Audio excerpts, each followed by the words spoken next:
Programa 30. Los valores y los modos de vida en la literatura. En este programa relacionaremos la novela Lazarillo de Tormes con algunos cambios en los valores y modos de vida a principios del Renacimiento en España. Quizás se han preguntado qué tiene de interesante leer una obra escrita hace más de 400 años. Quizás su encanto está en que Lazarillo nos muestra aspectos de una época que se parece mucho a la nuestra. Y fue así que luego otro día salimos por la villa a pedir limosna y había llovido mucho la noche antes. Díjome el ciego: Lázaro, esta agua es muy porfiada y cuando la noche más cierra más recia, acojámonos a la posada con tiempo. Tío, el arroyo va muy ancho, mas si queréis, yo veo por dónde atravesemos más aína sin nos mojar, porque se estrecha allí mucho y saltando pasaremos a pie junto. Discreto eres, por eso te quiero bien. Llévame a ese lugar donde el arroyo se enangosta, que ahora es invierno y sabe mal el agua, y más llevar los pies mojados. Yo le puse bien derecho enfrente del pilar, y doy un salto y póngome detrás del poste como quien espera tope de toro, y díjele: ¡Sus! Salta todo lo que podáis, porque deis de este cabo del agua.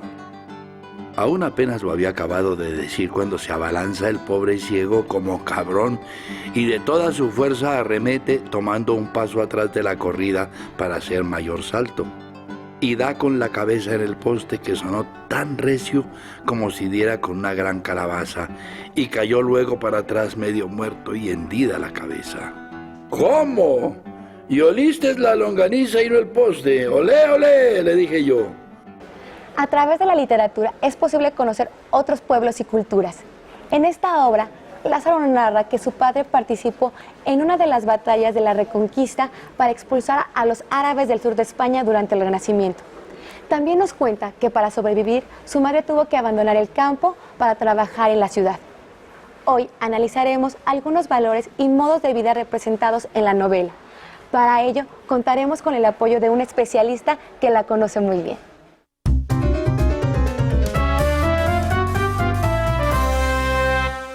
Estamos nuevamente en compañía del maestro Enrique Lepe. Gracias por estar con nosotros. A ti.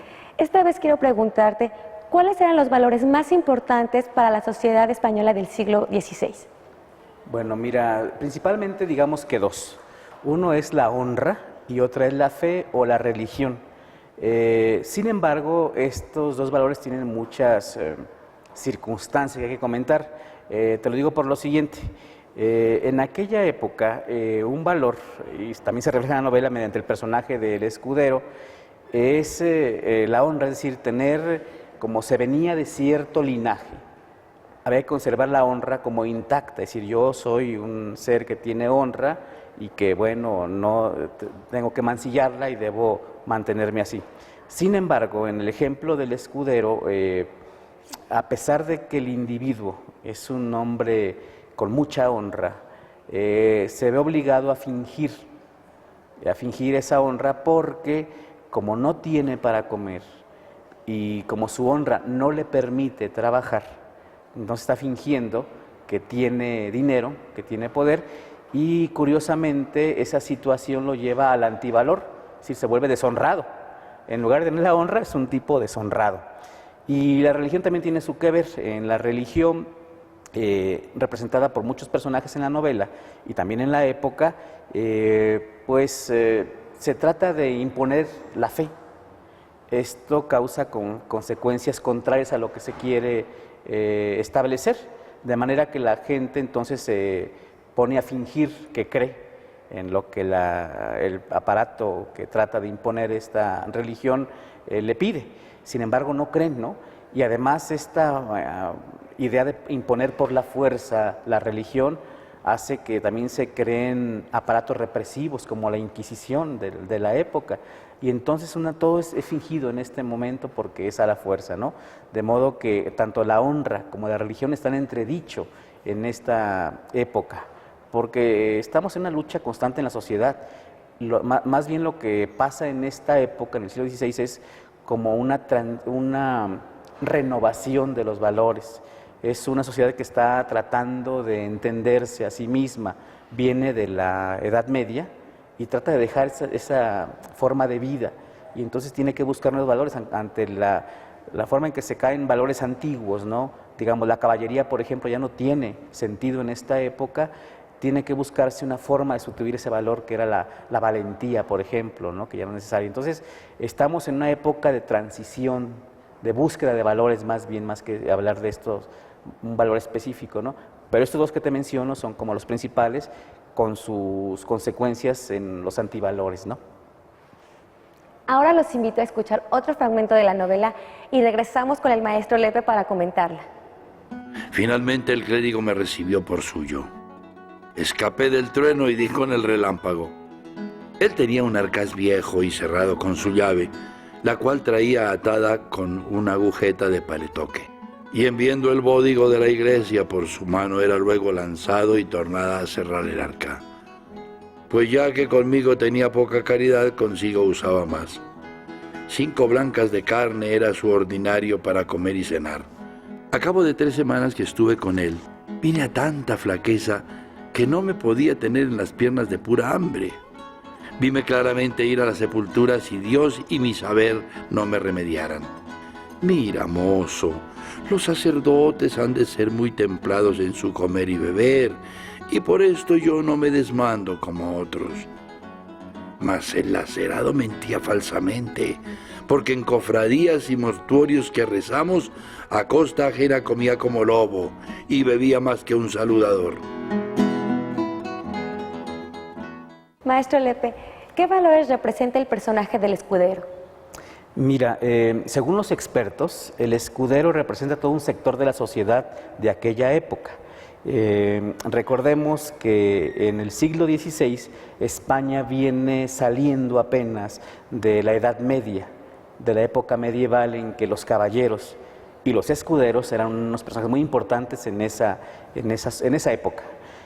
¿Por qué? Porque defendían sobre todo el reino, ¿sí? Defendían la integridad de un país, defendían la seguridad de un pueblo, abogaban por las causas nobles, defendían a las mujeres indefensas, a las princesas, a las doncellas, favorecían a los pobres, en fin, que la gente se sentía segura con la presencia de un escudero y de un caballero de la época.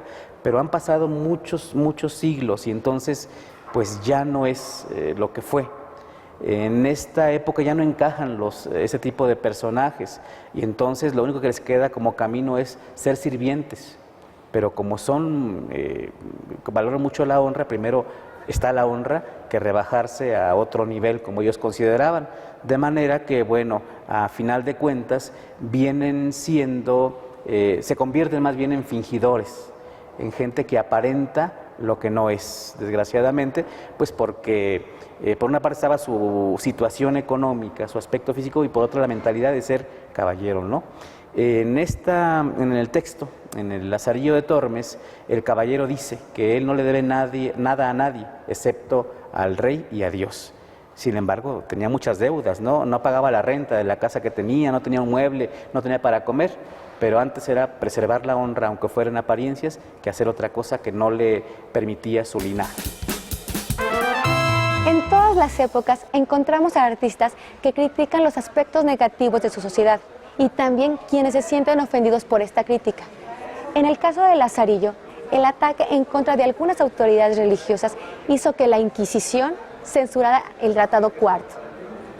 Hube de buscar el cuarto, y este fue un fraile de la Merced, que las mujercillas que digo me encaminaron, al cual ellas le llamaban pariente, amicísimo de negocios, seglares y visitar. Tanto que pienso que rompía él más zapatos que todo el convento. Este me dio los primeros zapatos que rompí en mi vida, mas no me duraron 8 días. Ni yo pude con su trote durar más. Y por esto y por otras cosillas que no digo, salí de él. Desde que se establece el Tribunal de la Inquisición, cualquiera puede denunciar a otra persona por supuestos de herejía. Entonces, todo lo que se podía discutir antes en las universidades tuvo que revisarse y la gente tuvo que pensar lo que estaba diciendo. ¿Por qué? Porque cualquier compañero cualquier alumno o cualquier colega profesor podría decir que lo que dijo el otro era herético y tendría que ser revisado por teólogos y tendría que ser sujeta la persona que había sido denunciada a un proceso inquisitorial. Muchos universitarios lo padecieron, fue convirtiéndose cada día en pan cotidiano este tipo de denuncias. Nosotros en la Nueva España, en el siglo XVI, tenemos historias de universitarios que denunciaban a sus compañeros o alumnos que ratificaban denuncias en contra de sus profesores, y esto obligaba necesariamente a cualquiera que se atreviera a decir algo en las universidades a pensar lo que estaba afirmando. Ahora comparemos el Lazarillo con otras obras para entender cómo estaban cambiando los valores de la época. El cambio en los valores en la sociedad española al finalizar la Edad Media e iniciar el Renacimiento puede identificarse al comparar textos literarios de distintas épocas, como el Cantar del Mío Cid, Amadís de Gaula y el Quijote. En el Cantar del Mío Cid, el Cid es desterrado injustamente por el rey y sin embargo permanece como su súbdito más leal.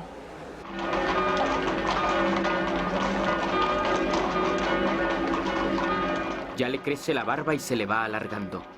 Dijo Mío Cid por la su boca hablando. Por amor del rey Alfonso, que de tierra me ha echado, ni entraría en ella tijera ni un pelo sería cortado. Y que hablasen de esto moros y cristianos. Este fragmento muestra los valores de la sociedad y retrata una época en la que los señores feudales tenían grandes ejércitos que luchaban por recuperar su territorio del dominio árabe. En esta novela podemos ver lo diferente que era la España de Lázaro a la que vivió el Cid.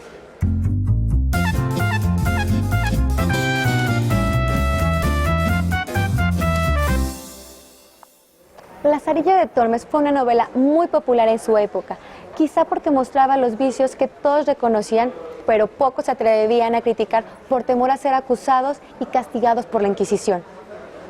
¿En qué se parece nuestra época a la de Lázaro? ¿Qué valores se conservan y cuáles están cambiando? Se los dejo de tarea.